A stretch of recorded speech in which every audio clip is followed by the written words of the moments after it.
আজকে আপনাদেরকে তৈরি করে দেখাবো ভীষণ মজাদার রেস্টুরেন্ট স্টাইলে ক্যাশিউ নাট সালাদ। আর আমার হাজবেন্ড বলে আমার বানানো ক্যাশিউ নাট সালাদটা নাকি রেস্টুরেন্টের ক্যাশিউ নাট সালাদের চাইতে বেশি টেস্টি।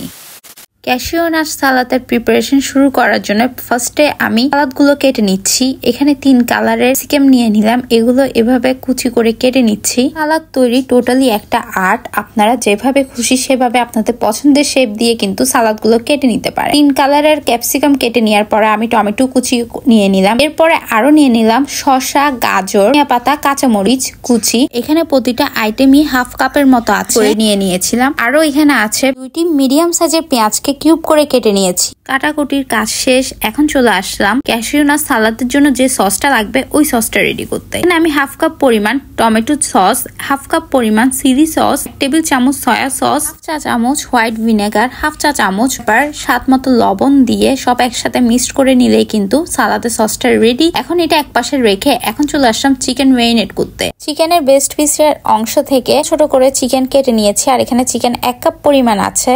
এখন চিকেনগুলোর মধ্যে হাফ চা চামচ আদা রসুন বাটা, 1 টেবিল চামচ পাপরিকা পাউডার, আর পাপরিকা পাউডার না থাকলে সেক্ষেত্রে হাফ টেবিল চামচ আপনারা কিন্তু চিলি পাউডার ইউজ করতে পারেন। এরপর অ্যাড করে দিলাম 2 টেবিল চামচ কর্নফ্লাওয়ার। একটা ডিমকে ভালোভাবে ফেটিয়ে নিয়ে তার অর্ধেকটুকুই এখানে অ্যাড করে দিলাম, আরো অ্যাড করে দিলাম স্বাদ মতো লবণ। সবকিছু দিয়ে এখন হাত দিয়ে ভালো করে চিকেনগুলো মাখিয়ে নিতে হবে। আর 10 মিনিটের জন্য এটা ম্যারিনেট করে এগুলো এখন আমি ভেজে নিচ্ছি। সামান্য একটু তেল দিয়ে এই চিকেনগুলো মিডিয়াম আছে ভালো করে ভেজে নিতে হবে। চিকেনের এক পাশ হয়ে গেলে এভাবে আমি উল্টিয়ে পাল্টিয়ে চিকেনগুলো লাল করে ভেজে নিয়েছি। দেখতে পাচ্ছেন চিকেনগুলো কিন্তু বাইরে থেকে অনেকটা ক্রিস্পি আর ভেতর থেকে কিন্তু অনেক জুসি হয়েছে। আর সেম ফ্রাই প্যানের মধ্যে সেম অয়েলের মধ্যে কিন্তু এরপর আমি ক্যাশিউ নাট গুলো দিয়ে দিলাম। এরপর ক্যাশিউ নাট গুলো হালকা ভেজে নেওয়ার পরে এখন দিয়ে দিলাম ক্যাম, গাজর আর পেঁয়াজ। এগুলো হালকা ভাবে একটু ফুল আছে সটে করে নিব।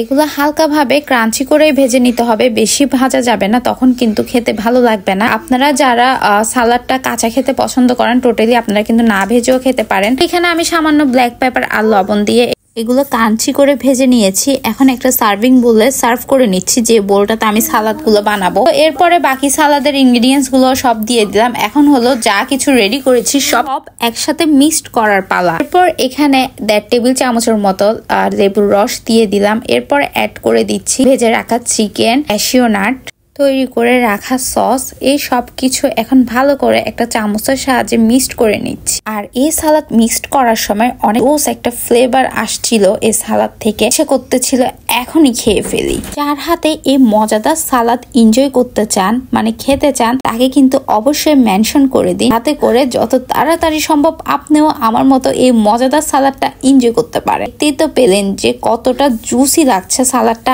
আসলে অনেক বেশি টেস্টি হয় এই সালাদটা। দেখলেন তো খুব সহজে কিভাবে এই মজাদার সালাদ কিন্তু অনেক সহজে বাসায় বানিয়ে ফেলা যায়।